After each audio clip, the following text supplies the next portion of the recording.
Okay, let's start with today's discussion.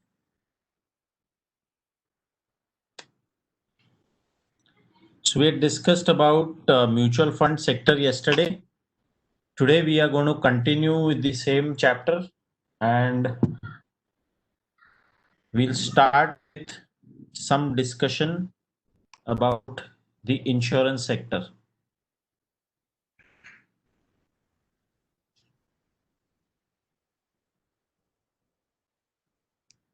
Just a second. Okay.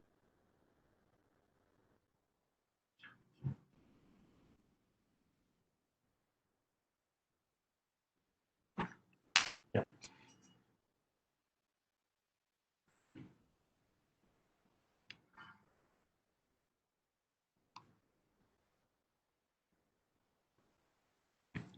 Now, insurance is not a very old, not a very new sector in India. There were a lot of existence prior to independence also, and it's not a very new concept. It's very old concept. It has been in existence for quite a long time. Primarily what it means, when a person pays a premium and the other person guarantees that his loss will be uh, mitigated, his risk will be mitigated, and in case if he suffers through a loss, he will be indemnified. So it's a contract of indemnity. I'm sure you would have read about it, the contract of indemnity in the Indian Contract Act. So insurance is nothing but a contract of indemnity. Now in India, there is a big scope of insurance sector because still many families, many individuals don't have insurance policy, and the numbers also suggest that there is a big scope for the insurance companies and the government to play a role here and provide insurance coverage to maximum population possible. Now, the regulator in insurance sector is IRDA, which is an agency, which is a government authority who regulates the operation of insurance companies in India. In all, there are 57 insurance companies in India, of which 24 are in life insurance and 33 are in non-life insurance business. Now, we are going to discuss about how the evolution has happened in this sector. As I said, there were companies in existence before independence also. Sector needs to be taken within the control. There has to be a regulator. Hence, all the insurance companies were in existence, and there were a good number, some close to 200 number of companies were there in existence prior to independence in the business of insurance.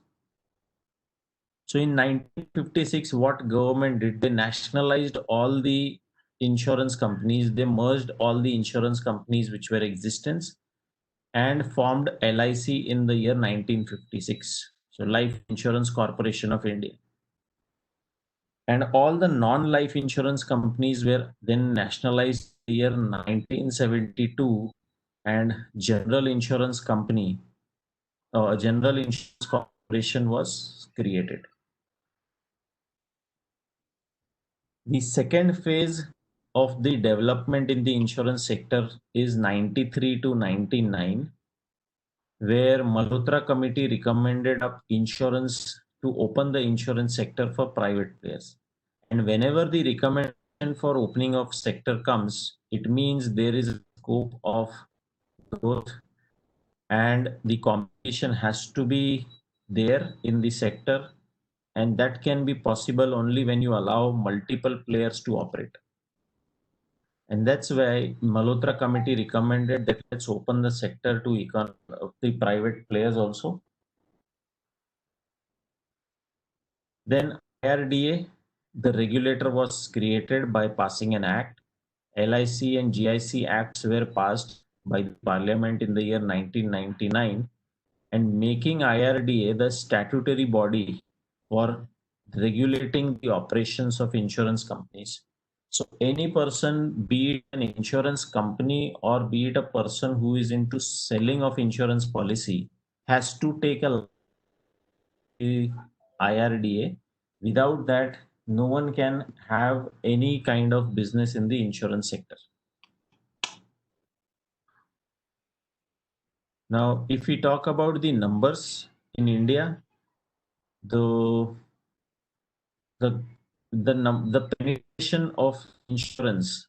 So the overall insurance premium as a percentage of total GDP is only 3.7%. It was there in 2017-18, and in 2001 it was 2.71%. You can understand that there is still a big growth possible. Still, the government entities, LIC and GIC, are the major players in the insurance business, and private sector's contribution is increasing gradually. The third is we are going to talk about is from the year 2000 to 2014, where post liberalization, insurance sector started seeing a lot of growth because the number of players from private sector increased. So we had 46 players in the year 2017, insurance companies operating. And as the number grew, the penetration also grew and the insurance sector saw the growth. But if we still see the number is not so exciting, there is still a larger section of population which needs insurance coverage, and that is where government had to come up with some policies, some schemes. So in 2015, the government introduced the Pradhan Mantri Suraksha Bima Yojana and Pradhan Mantri Jeevan Jyoti Bima Yojana. Now, if we talk about the number, so Pradhan Mantri Suraksha Bima Yojana has reached the level of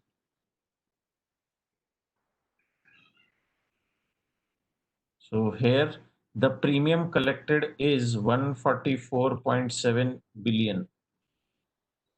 Oh, sorry, not billion, sorry, billion.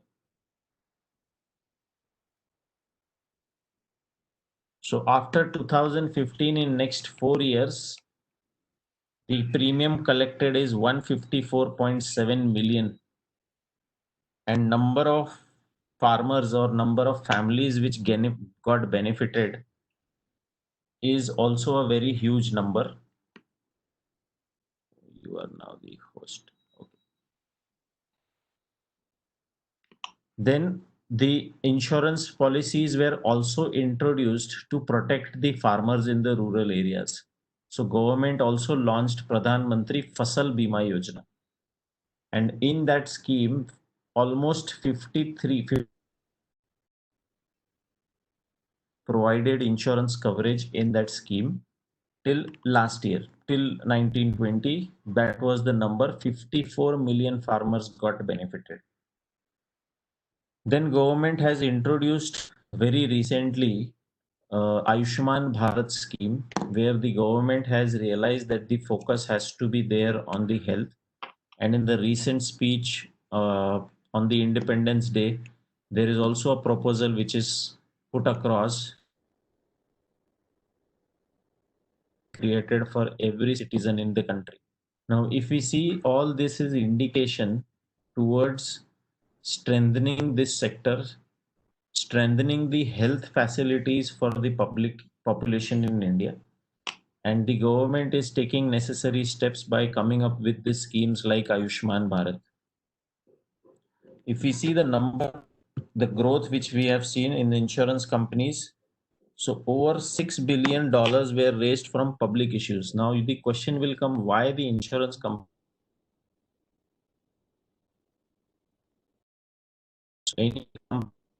has, let me put the charger on.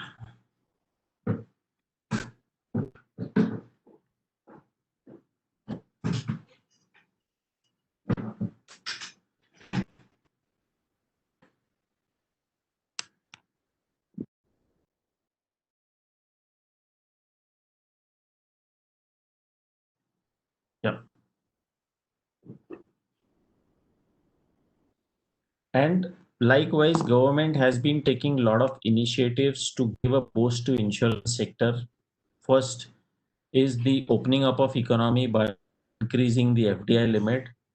Then the National Health Protection Scheme was launched under Ayushman Bharat in the year 2018, where more than 100 million families, vulnerable families, have got the coverage from the scheme. So, National Health Protection Scheme, that has been the reach. Now, with help of such scheme, we are still at 50% penetration when it comes to health insurance in India. So we have still 50% of the population which has got no coverage with respect to their health insurance is concerned.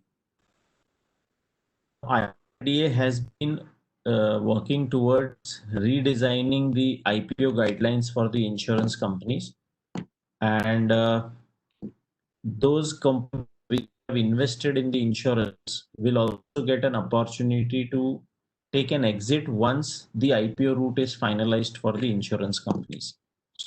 Any investor who has invested in insurance company, so the public can also participate. Then, as the future is concerned, the overall insurance industry is expected to grow from what it is today. Next year, the target that the total coverage of the insurance premium which the companies collect will reach to $280 billion is what is expected. And insurance sector per se is expected to increase by 14 to 15% annually for the next 3 to 5 years. Now, all this is published data by IRDA based on the research they have conducted. And this information is easily available on the web portal of IRDA. You can go and check it. To help the penetration of insurance sector, some players, online players, e-commerce players like Flipkart and Amazon are also venturing out to sell insurance policies through their portals. There are already a lot of portals which are offering the insurance policies online. So we have Policy Bazaar, we have few more prominent players in the sector, and now it is not that difficult to subscribe to an insurance policy, be it health insurance or a general insurance. The process is very much streamlined, and a lot of things can be done digitally through technology.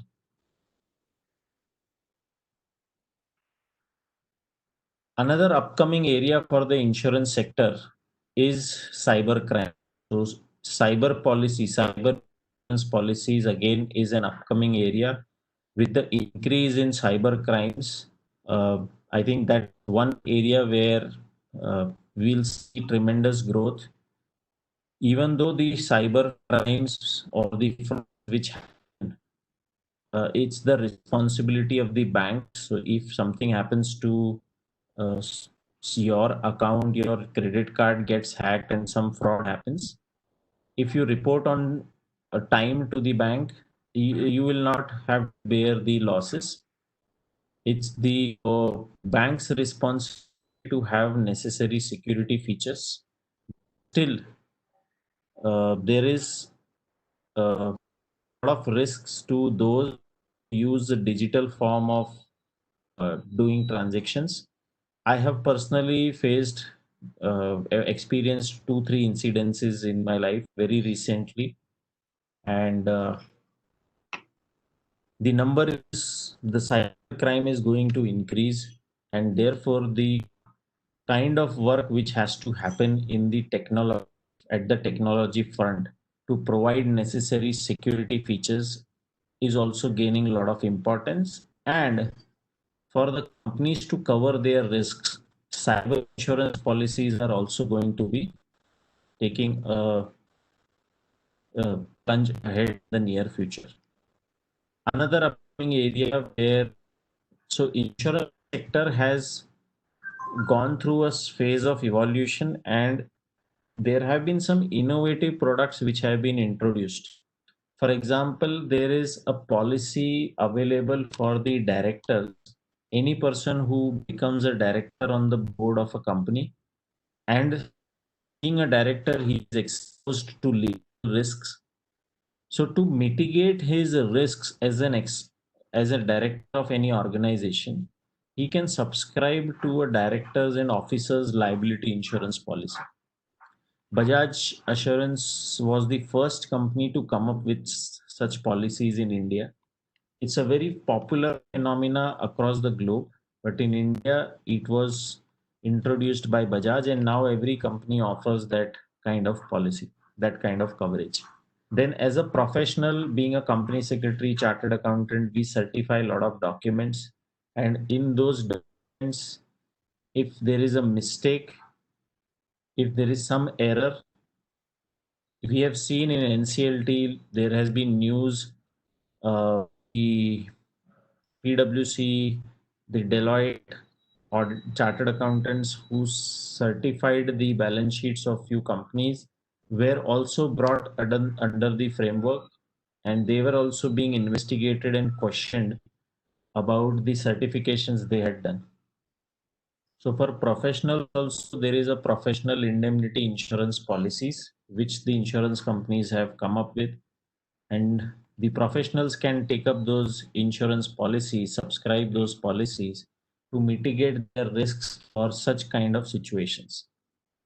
So no doubt we should do our work with complete due diligence and complete honesty, but still, as the famous saying goes, to err is human.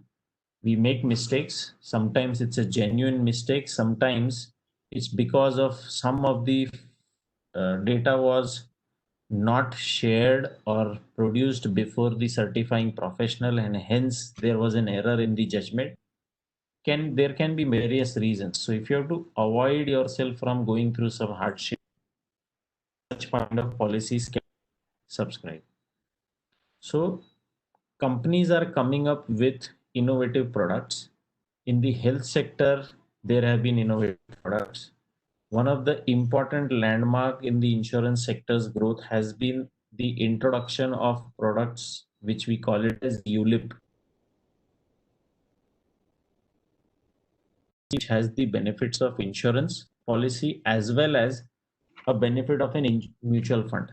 So it's a hybrid product which offers you insurance coverage as well as it gives you the benefit of mutual fund. So you can pay premium to the insurance companies. They will allocate a part of fund to your insurance coverage. A part of fund will be invested. So your premium will also start earning for you.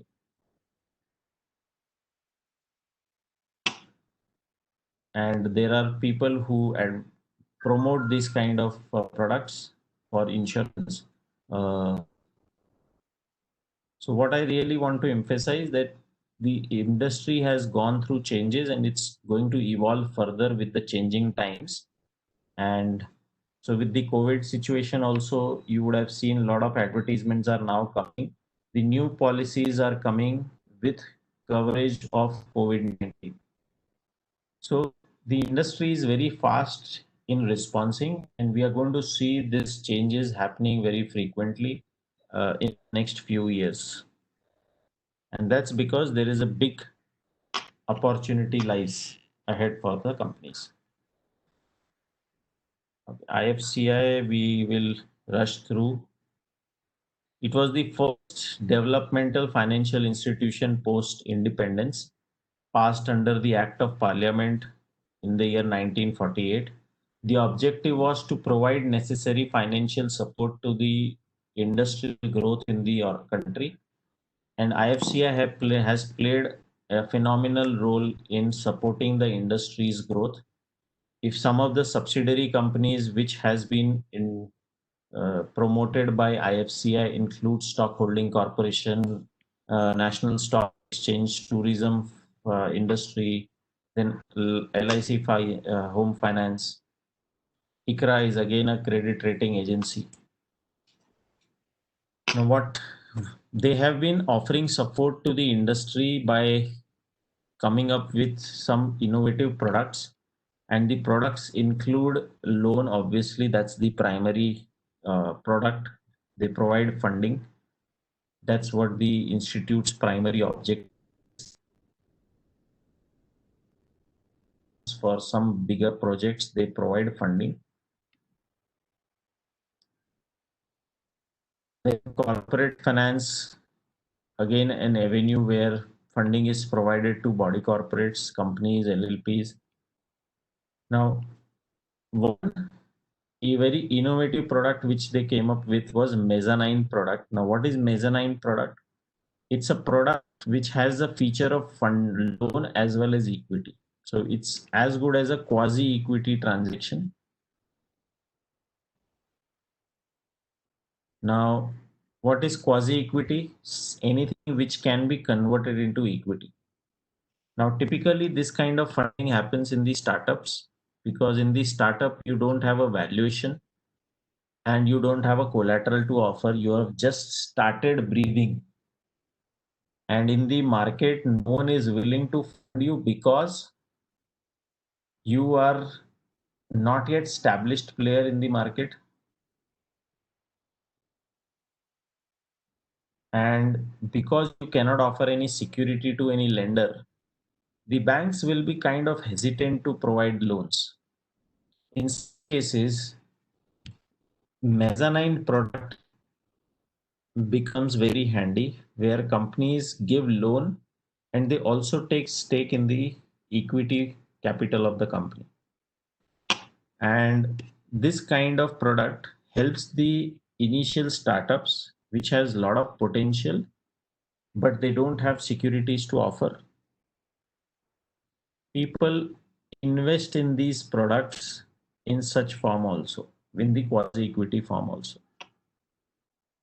Now, IFCI, apart from providing finance, they have also played a major role in supporting the industry by offering the advisory services because finance is a pretty complex area. And if you don't have an expert who is taking care of financing a financial function, you may not be able to utilize the true potential. For example, uh, you have assets in your balance sheet and don't know how to utilize that assets to raise more funding. So there are companies who offer their intangible assets also to the banks and get the funding. You realize that I need to bring my goodwill, my intangible assets also on the balance sheet. Secondly, there are many players offering the services in the market, many lenders who are offering finance in the market. Which is the best product for me is also something which needs to be evaluated financially. It's a financial. All these services are offered by IFCI as a support to the industries. They also advise the companies on restructuring of the organization. Do they need to merge? Do they need to demerge the entities so that they can take the benefit of economies of scale in the company? So that kind of advisory role also is provided by IFCI. Another major institution which has supported growth, another financial institution is SIDBI. Now, IFCI focuses on long-term funding, bigger projects. SIDBI focuses on the growth of micro and small and medium enterprises. Now, SIDBI was set up in 1990, as you can see on the screen, and they have been working primarily for the small scale sector. Like IFCI has worked, created a lot of subsidiaries and associate companies to offer variety of services and products to companies. SIDBI also has been a major player in supporting the micro, small, and medium enterprises. Now, in the module, you have been given the milestones of SIDBI, the evolution of SIDBI. You can go through that. Uh, I think, let me see, are there any questions? Screen is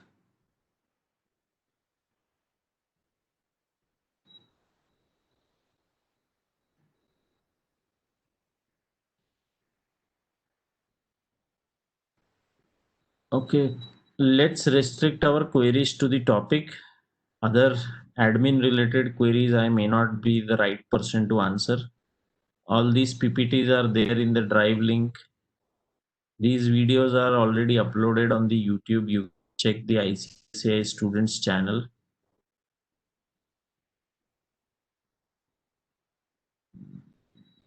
Okay. So important factual data is important. Link, if anyone has the link, request you to please post it for the benefit of all. Else I will send it at the end of the session. Okay, let's continue further.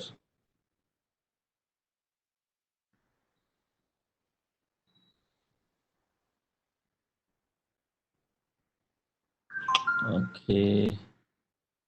Aditi, I really cannot help you here. You need to take touch with the institute only.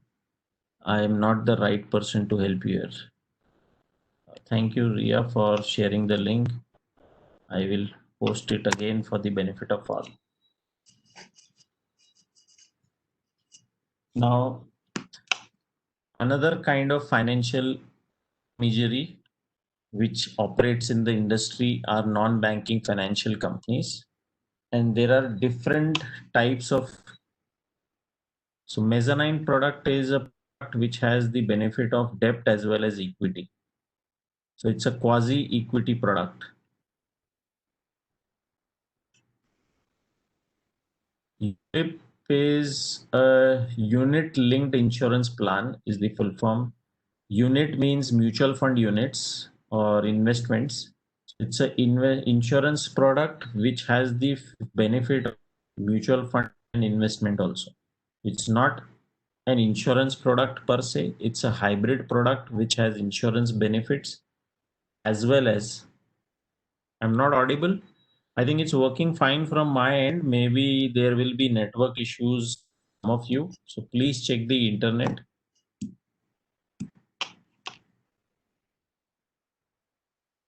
Yeah. Okay. Now, NBFCs also are the financial institutions which are regulated by Reserve Bank of India. And the one basic difference between NBFCs and banks is bank can accept bank demand deposits. NBFCs cannot accept demand deposits. We discussed this yesterday. Now, as the name itself suggests, it's a non-banking, so no banking services, but it's a financial company, which means the financial activity of lending and investing or borrowing can be done by this kind of entity. Now, the definition is given, but we are not going to go through the definition. I will explain you in very simple terms. If you see the definition, there are few important words which have been used. So, any insurance company means it's a financial institution. Second, which has a principal business. Principal business is a very important and a very broad terminology which needs to be interpreted. Principal business is the main.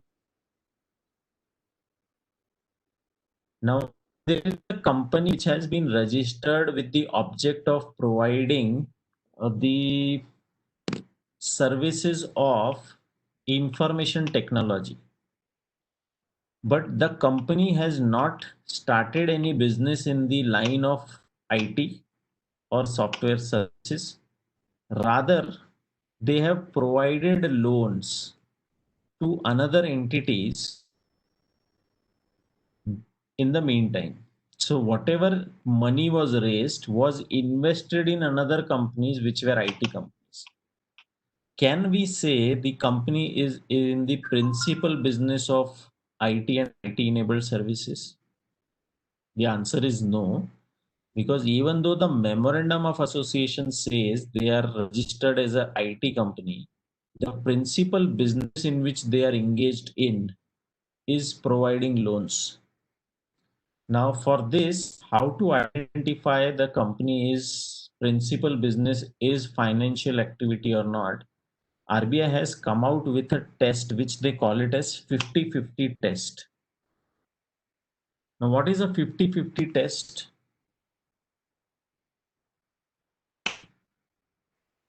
The 50-50 test is 50% or more of the company's total assets are financial assets.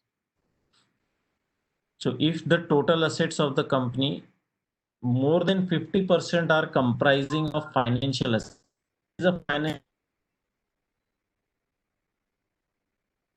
financial asset. Now their investments in asset is not considered as a financial asset. So if I bought a machinery, that is also an investment, but that's not a financial asset. But I invested in the shares of another company, that's a financial asset for me. And now the words used are and, it's not or, it's and, which means both the conditions has to be satisfied. And 50% or more of company's gross income is from financial assets. So what will be the income from financial sector, financial assets? Interest, dividend, that is primarily the income from financial assets. So in the balance sheet, we'll see whether more than 50% of the total assets are financial assets. If the answer is yes, we'll go to P&L, we'll check whether more than 50% of the gross income is from financial assets. If the answer is yes, then irrespective of whatever is the main object of the company, we will come to a conclusion that the principal business is financial activity. And then such companies will be treated as an NBFC, right? So if there are two possibilities, one company goes to RBI, registers themselves as an NBFC. Second, company is registered as any other entity but is working primarily in the financial sector. Second category is called as deemed NBFCs. And RBI say any company which is doing principal business of financial activity and it is not a banking company, they have to take a license from Reserve Bank of India. Clear? Now, difference between NBFC and bank, you will get this in the module also. First, they cannot accept demand deposits. It is not a part of payment and settlement system. So they are not a part of payment and settlement systems, cannot issue checks. Now this is available. There has been a change. Now there are different types of NBFCs on the basis of liability. Okay, so Bhumika, the PPT is there on the drive. You can download it from there. Deposit accepting, non-deposit accepting. Now, what is deposit accepting NBFC? Such company which is allowed to accept deposits from public, but those deposits will not be demand deposits. Those deposits will be for a particular period. NBFCs which are allowed. Okay, the drive link is this. Take it from here. Now, those companies which are allowed by RBI. So RBI will give a license and they will tell to the company, are you allowed to accept deposits or not? What's the use of that deposit? Okay, if a company has to give loan and they cannot accept monies from public, which means the promoters have to raise the sources from their own assets and give it as a loan. But when I accept deposits from public as an NBFC, I will give some rate of return to those deposits. and I can also use that money to give that as a loan to any other person and charge more interest. But now what RBI has doing, RBI does license of deposit acceptance right at the beginning. They give license only for non-deposit acceptance, which means you perform as an NBFC for few years. You perform as an NBFC for few years, and then if RBI feels it's okay, it's necessary, or it's okay to give, you have reached to that level of managing the organization professionally, then you can get the license from RBI. On the basis of size, there are two types of NBFC: systematically important, non-systematically important. And on the basis of activity, there are these many types of NBFCs. Now, though it's not a very difficult to understand what is the difference between the two types of NBFC. The names itself indicates which type of NBFC can provide which kind of services or facilities. So you can go, this is very beautifully given in the module, the explanation for each type of NBFC. I will explain the few which needs an explanation. For example, systematically important core investment company. Now, core investment company is a company which can provide loans only to the group company, which means 90% or more of the total assets of the core investment company should be for the loans and investments made within the group. So let's say there is a core investment company within the Reliance Group or Tata Group. Then, for example, Tata Capital is one of the core investment company. Now, Tata Capital also gives loan to general public, but the exposure for the loans given to other parties which are not from the same group will only be 10%, and 90% of the funding, the loans given will be to the group entities, Tata Group entities only. So that's what core investment companies is. Then we have microfinance institutions. Now, microfinance, as the name itself suggests, such kind of NBFCs will only be into providing loans to unorganized sectors, small players, micro enterprises, where their need is not very much. Maximum loan will be around 1 lakh rupees. Such kind of short loans can be provided by microfinance institutions. Then we have factors. Factoring is a service. For example, if I have a receivable, I have a debtor from which I have to receive some money, and the debtor, the customer is going to pay me after 2 years or after 2 months, and tell them, can we do the factoring for them? Pay me now after deducting some percentage, and that so that kind of arrangement can be made.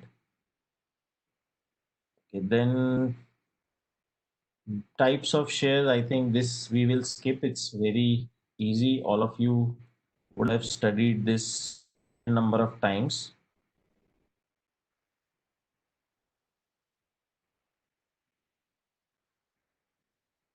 Okay. There are few schemes which are given in at the end of the chapter. The first scheme is the scheme for NGOs and Panchayat Raj institutions, PRIs. The scheme name is Spurti. Now, the scheme is for promotion of traditional industries and artists. In this scheme, the financial assistance is provided to such NGO who wants to set up a cluster of traditional industries. Now, which are the traditional industries?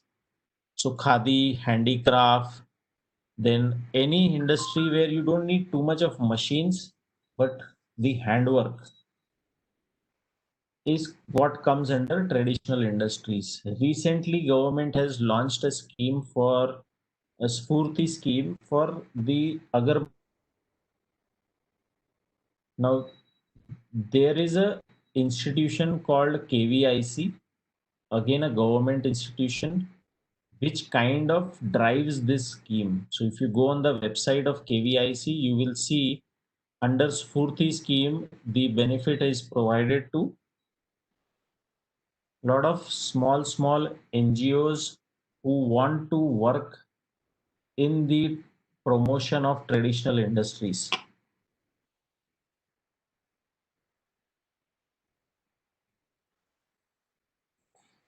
Okay, support for international patent, I think we will discuss in the subsequent chapter when we'll talk about startup. There it's getting covered. Stand Up India will also be covering in the next chapter. There is a coverage given. And venture capital assistance scheme is the scheme which is provided to provide venture capital funding to primarily the agricultural based entrepreneurs. I think so. Whatever is important from this chapter we have covered. Now we'll shift, we'll go to the next chapter,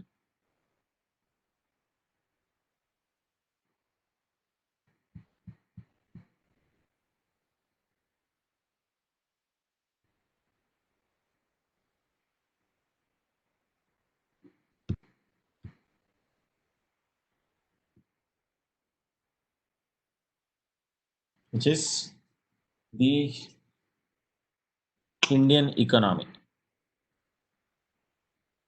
Now, in this chapter, there is a lot of statistical data which is given. So we are going to skip that part because that's purely an information which has been provided. What I will be discussing in detail in this chapter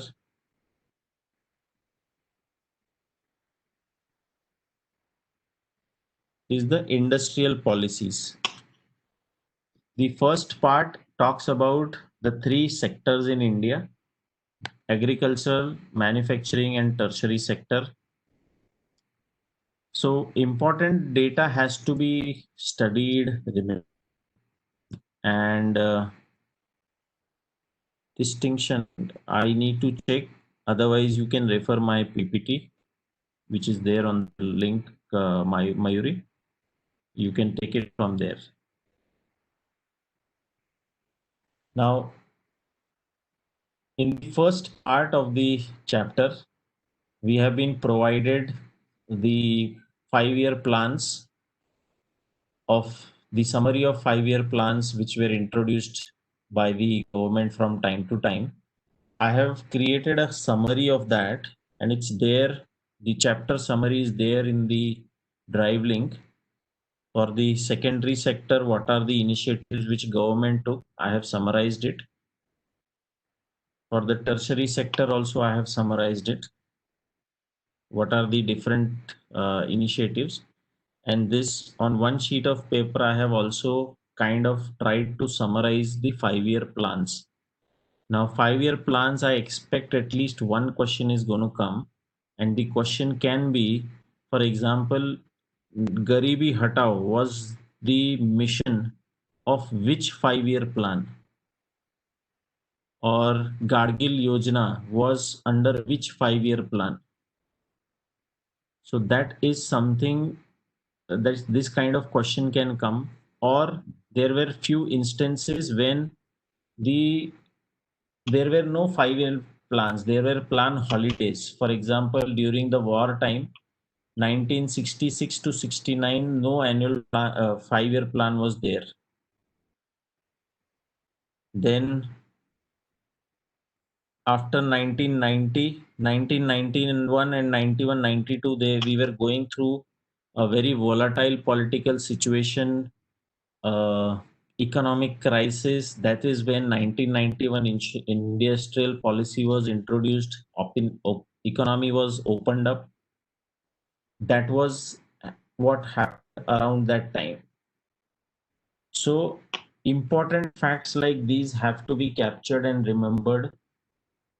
Uh, it's more about a history, what happened in the past, which kind of schemes government had introduced in the past, and the last 5-year plan was 2012 to 2017. Now 2012-17 was the last 5-year plan. After that, there has not been a single 5-year plan because the approach was changed and the Modi government stopped plans. Now 5-year plans, this way of planning, we adopted as a nation, we adopted from Russia. And there were certain things, some pros, some cons of 5-year plans. And Modi government, when they took the charge in 2014, they decided we must stop this way of planning and a new way, and they set up. We are going to discuss about Niti Aayog tomorrow in the last chapter, which is chapter 8 in the key government institutions. Clear?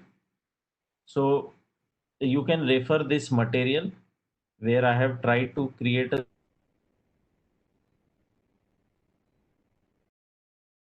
part the chapter module material, then read this, then correlate it. I think you. Now let me discuss about industrial policies. Now, industrial policies, the first industrial policy was introduced in the year 1948. Very fresh after independence. It was the subsequent year in 47 we got independence. In 48 we took charge and implemented industrial policy. And because there was a history of being regulated, being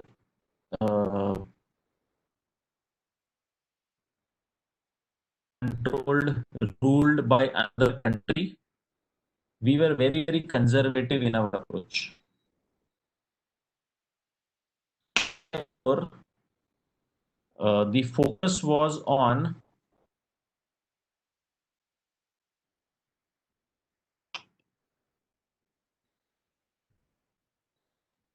okay, you can get this material from the link which I have provided. It's there uploaded. Now in 48, when this policy came up, the focus was to speed the industrialization. And at the same time, we were very conservative because we want what happened in the past to happen in the future again. So we were very, very conservative. We introduced a lot of restrictions. We kept some of the sectors under control of the government, and therefore the policies which were there, the initial phases, were very, very conservative and restrictive, controlled nature. So in 48, when we came up with the first policy, we categorized the industries into 4 types. And the types were first type where government will only have the monopoly. They only can set up an enterprise. So that sector was called as strategic industries where government will only have the monopoly. Second sector was those industries where we want to government to exercise control, but if there are any industries which are already operating, we will let them continue, but we will not allow a new entrant in the industries from the private sector. Only government will come in. Third sector was we will allow private sector industries to come, private players to come, but we'll have control on them. And if there are any government industries, we will let them continue, But primarily, this is also a sector where there will be control exercised by the government, which means license will be required if anyone wants to operate. And then there was a residual category where the government said, okay, you can go ahead and set up your industries. You will not need a license, but you will need to just inform that, okay, you are starting this entity. So that was the approach in the 48. In 1951, we proposed a new law for regulation and development of industries. But unfortunately, the act got passed in 91 after 4 decades. 51 it was proposed, 91 it got passed, almost after 4 decades. The law is still in force. The Act IDRA 1951 is still in force, but because in 91, in the month of July, there were industrial policies, new industrial policy which was introduced. Many of the provisions of this law became redundant. Now, this law, if we'll study in detail, the highlights of this law is first, so it is in the same lines in which the 48 policy was. Control, registration and licensing mandatory for undertakings. Only few sectors, on most of the sectors where no license required, but they need to submit an information memorandum to the government. Approach of this law was also.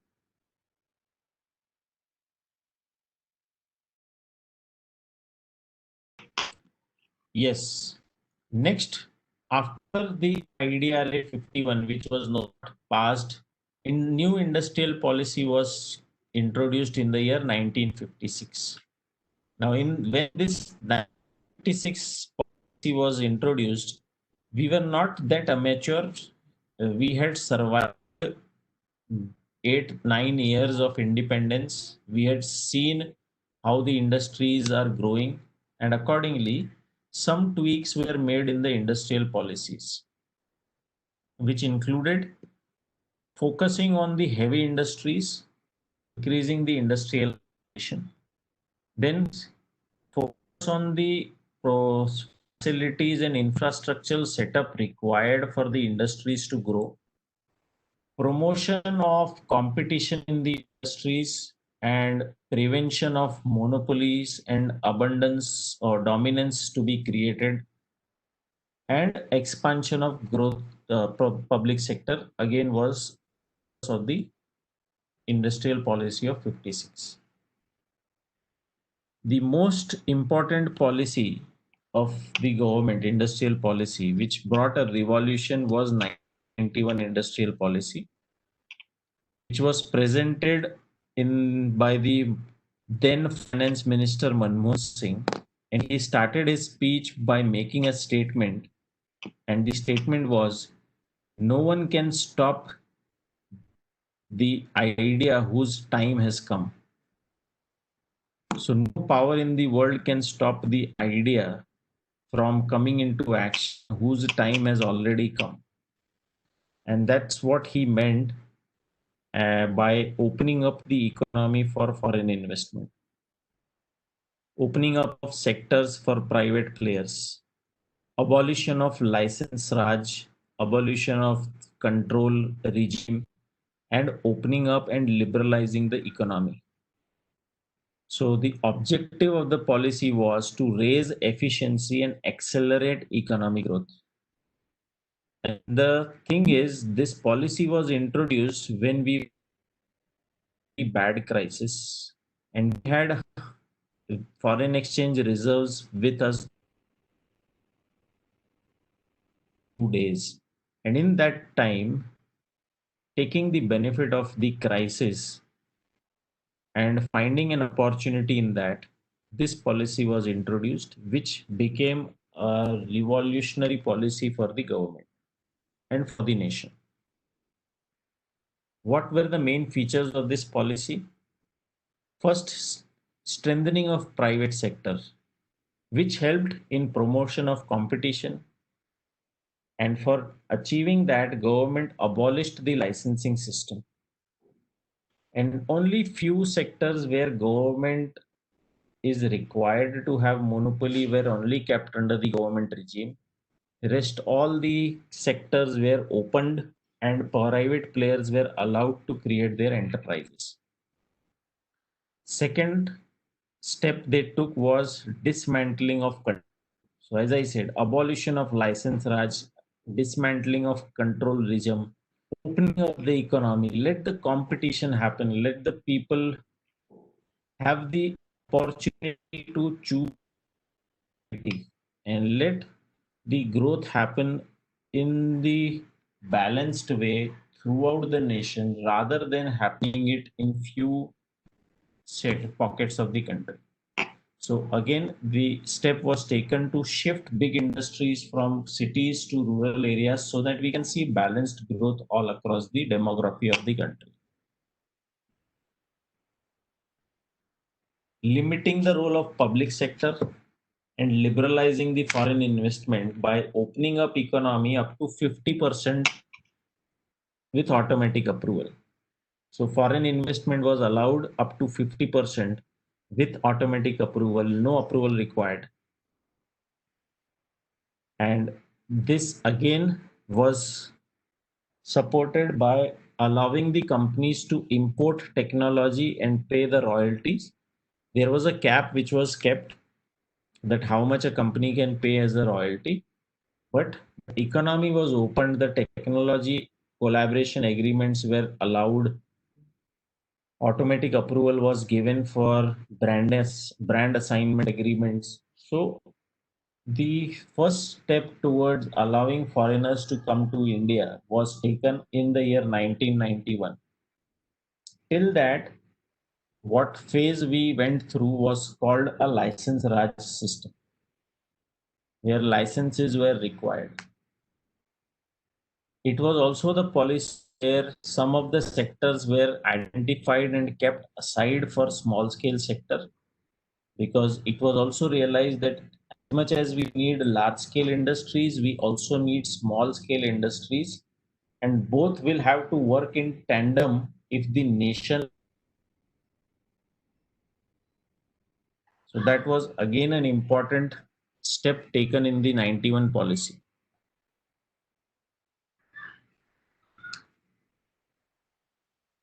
As we are talking about liberalization, let's discuss the foreign investments first, and then we balance of trade and payment. Foreign investments in the module you have been given three types, but there are only two types.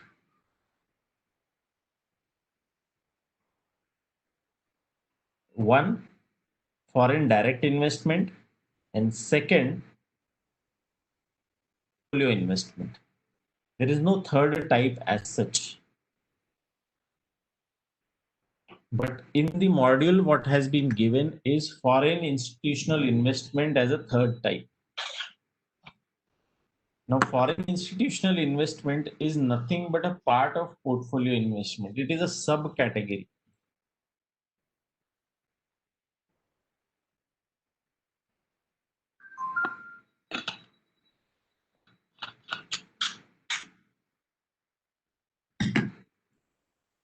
So when I say it's a subcategory, as we'll discuss the difference between the two, you will understand FPI and FII are more or less the same features. And that's why I say there are only two types. Moreover, IMF, WTO have defined direct investments. As such, there is no definition of foreign direct investment in the uh, Foreign Exchange Management Act or in the FDI policy. But what it means when an investment is made in the company with an objective to exercise control. So I invest in a company because I want to have stake in the company and I want to grow this organization by exercising my control. I want to play an active role. Then such investment is called as direct investment. But today, let's of HDFC Bank in the stock exchange. I don't want to control what happens in HDFC. What I'm interested in, whether my investment is growing or not. That's what my focus is. What happens to the company management is not my concern. If the share price starts going down, I will take an exit. I will invest in some another company. Now that's what will my approach will be. Definitely, there is a difference in approach in the both the investments. I have invested and formed a company along with one another partner. That is a direct investment. I will be working day in, day out. I will be actively involved. But in the second type, I'm not actively involved. I've invested and I just focused on whether my money is growing or not. So first type of investment is what we known as call it direct investment. And when a foreign company or a foreign investor has made that kind of investment, it is called as foreign direct investment. And second type of investment, which is on the stock exchange, which I made, is called as portfolio investment. So when any foreign company or NRI or foreign national invests with that approach, it's called as portfolio investment. But if there is any foreign institution, financial institution of foreign jurisdiction invest with that approach, that kind of investment is called as foreign institutional investment. So are you clear with the difference between all three? And with this background, when you see the difference comparison which is given in the module, you will understand, okay, why FDI has difficulty in exit. Okay, direct investment means that investment where I invest with the objective to exercise controlling interest in the organization. I'm interested in the active work. Now, let's first see one difference and all your doubts will be clear.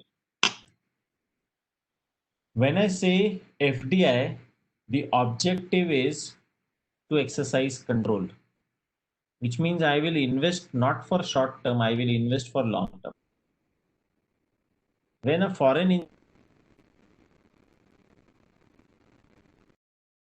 their intention is not to control the entity, their intention is to make profit out of it. Now, they may invest for long term, they may invest for short term, but FDI for sure will be for long term. When I invest in a company and that company needs resources, they need technology, and if I have it, I will invest money, I will invest technology, I will give resources because that's my company. But when I am investing as a foreign institutional investor, they are not going to provide technology. They are interested in their money to grow.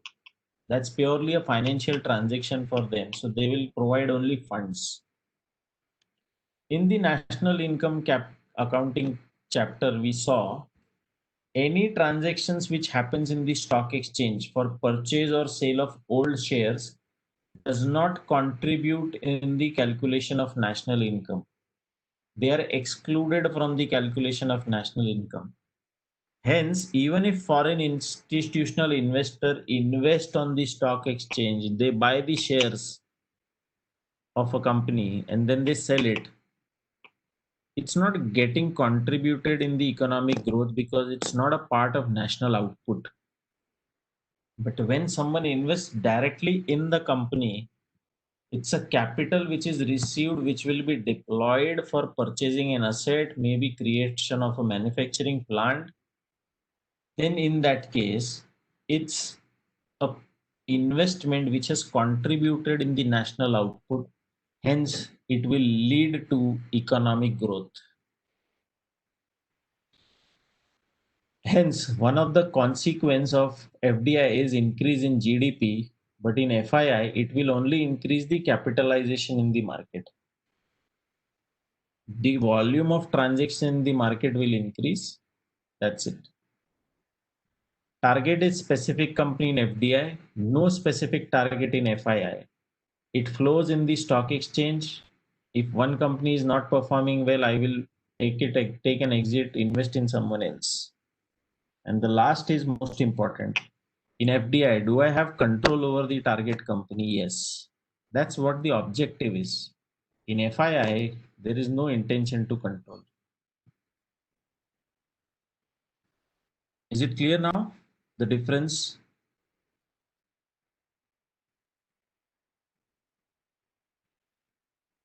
Brilliant. On the similar lines, go through FDI and FPI, and you will be very clear with that. Now let's talk about balance of trade and balance of payment. Entry difficult. It's the exit which is difficult.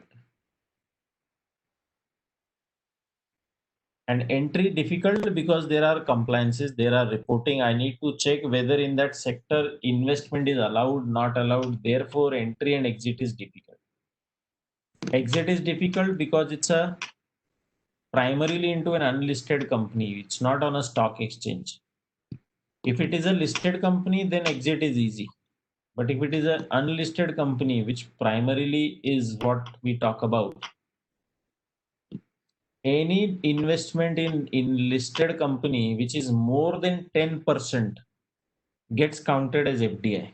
Less than 10% is counted as a foreign portfolio investment. This is as per the FDI policy.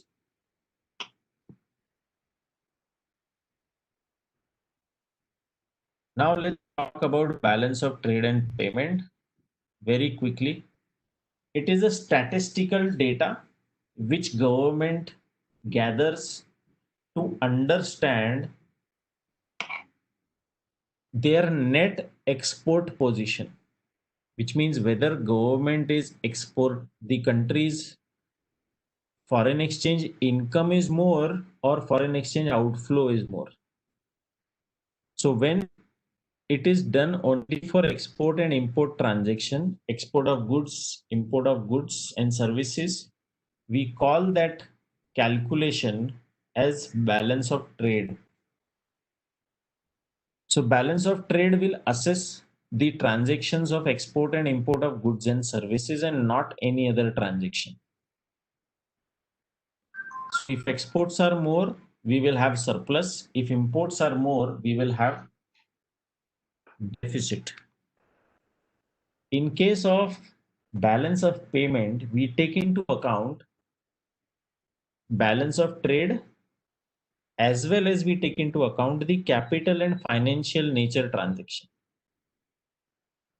Now let me give you an example. If an Indian company has invested in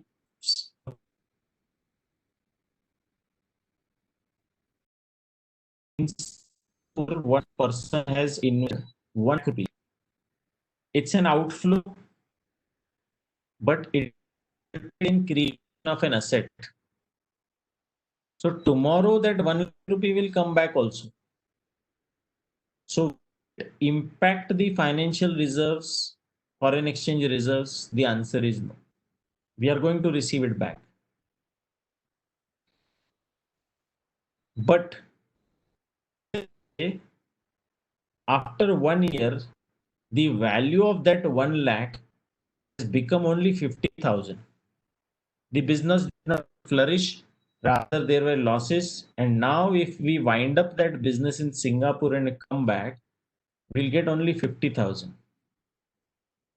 Now, this difference, which is a loss which has happened, will impact the balance of payment because if that money is realized today, we'll be at a loss.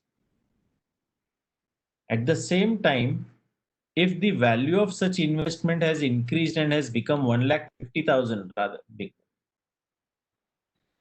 then I will be receiving more So that difference in the capital assets, financial assets, when it is considered in calculation of balance of payment, that type of transactions are called capital and financial account transactions. Now there is a process implemented. Any payment which goes out of country has to be through banking channels. You will go to bank to withdraw money, foreign exchange.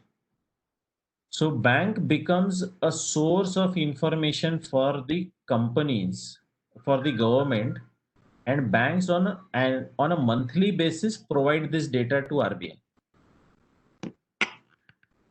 As regards investments outside India is concerned, or if foreign company has invested in India, that money is also a liability which will be repaid in some point of time.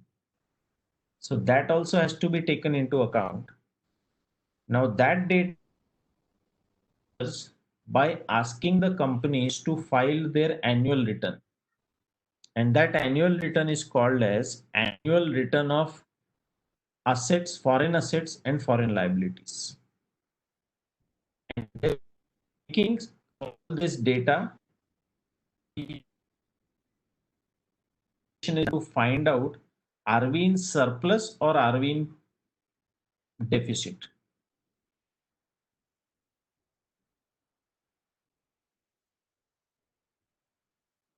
So go through the explanation given and the statistical data. It's not a very difficult concept to understand. Unfavorable balance of trade means imports are more, favorable means exports are more.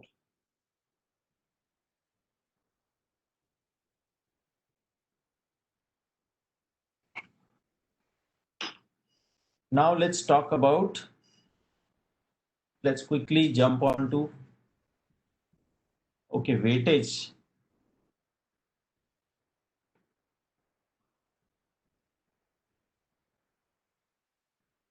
So it's a commercial transaction and hence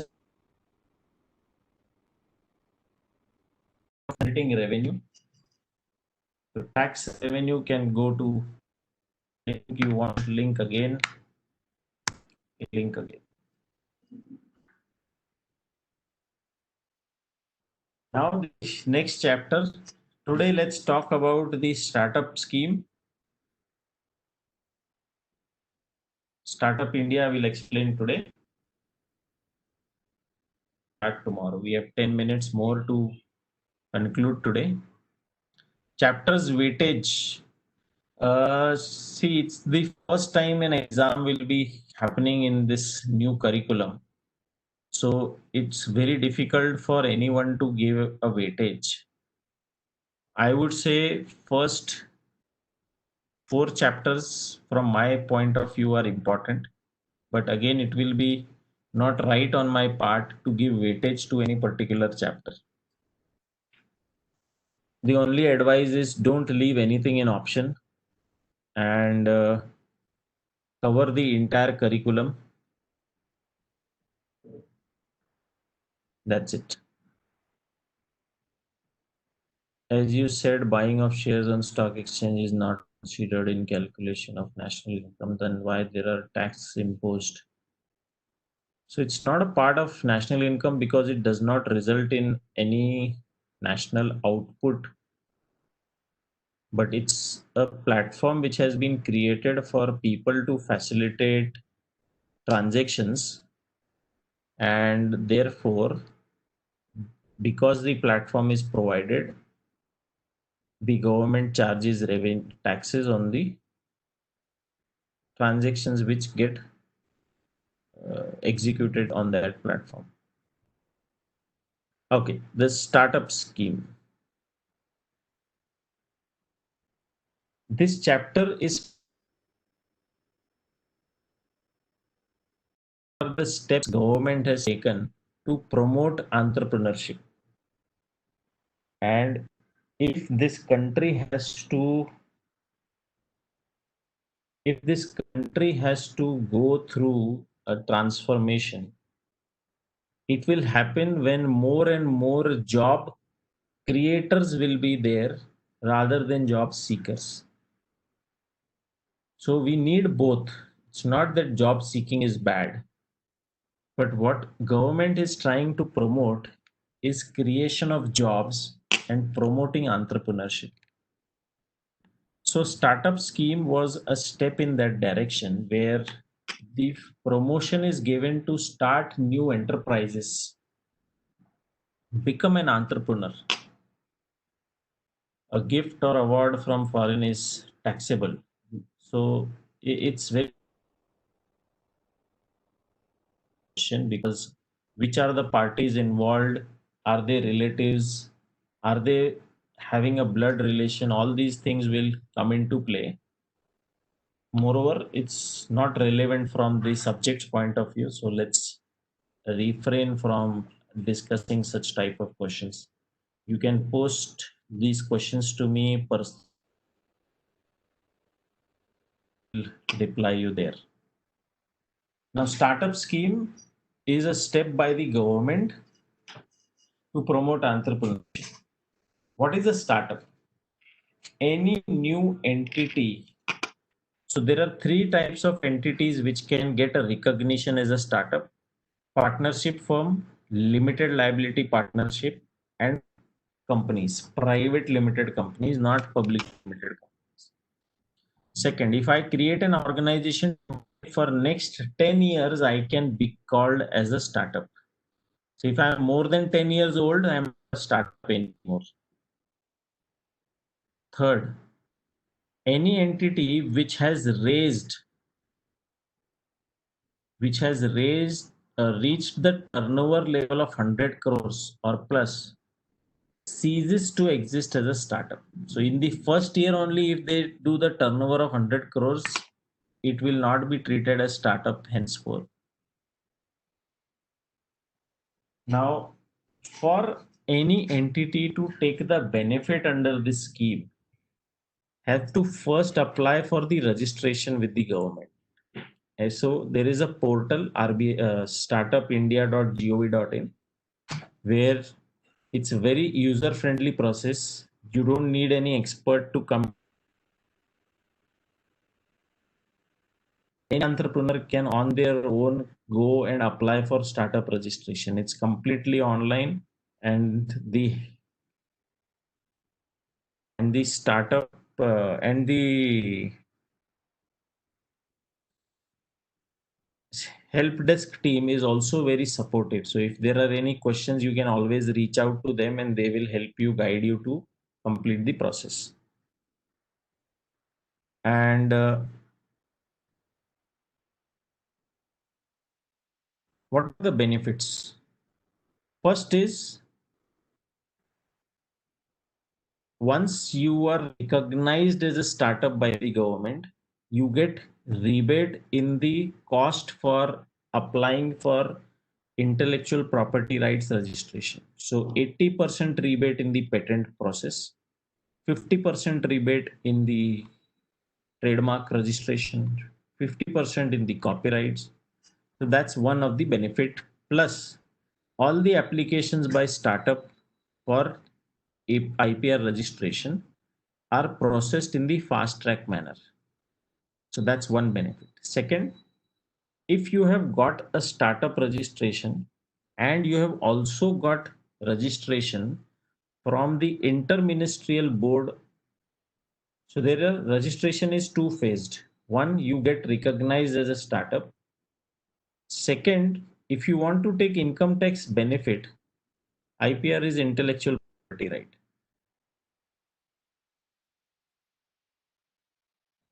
Income tax holiday, then there is a second phase registration which is required, where an application has to be made. It goes to interministerial board, and in consultation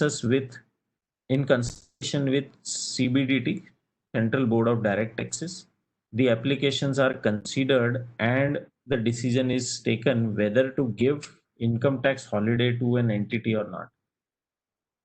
If there is an income tax benefit available, if you have taken a registration, then for 3 years there is an income tax holiday, no taxes on the income earned by such startup.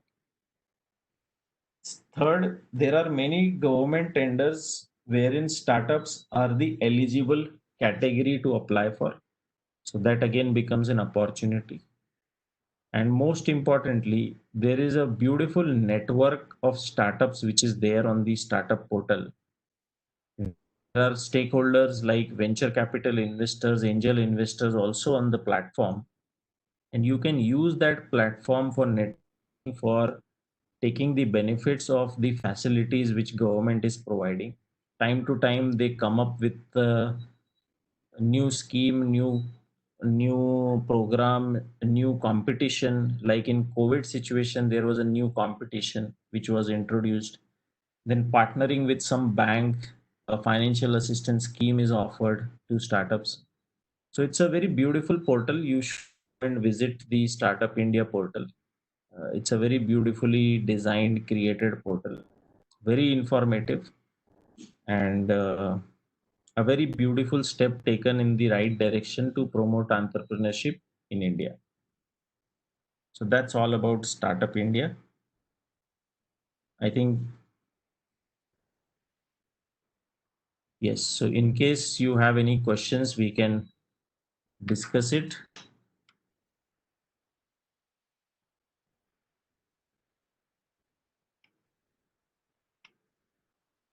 No reply to your email. Okay. Have you sent an email? Let me check. I will check this today and I will reply. Operating surplus.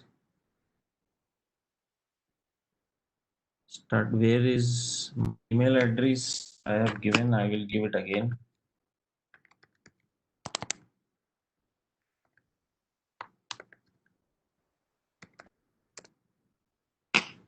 Gmail.com. Ignore the N. What is operating surplus? In which context you are talking, Dia? If you can highlight it.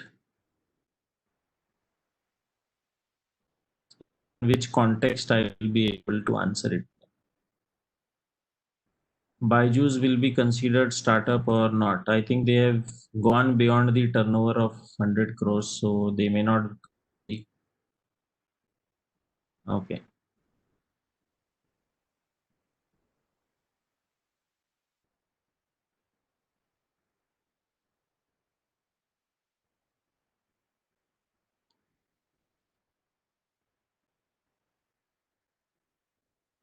Okay, I'll try to post more MCQs.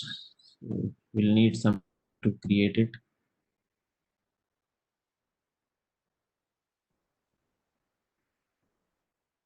Which used in calculation? Okay, let me check the formula there. Let me check it and I will answer it to you.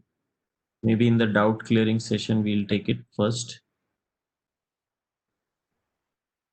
So you have to, you will get MCQs in the exams. So what is important is you understand the concept and you know the information. Then you will be able to answer the MCQs properly. You don't have to write an answer. So whatever method you use, notes are good for revision, but that cannot replace the main content for studying. So don't focus only on the notes. Those are created just to help you revise and not for the sole dependency on those notes. Okay, so it's time now. Let's say goodbye to each other. Thank you so much for being there. It was a beautiful session. Thank you so much. And I will connect with you again tomorrow. Thank you. Thank you so much.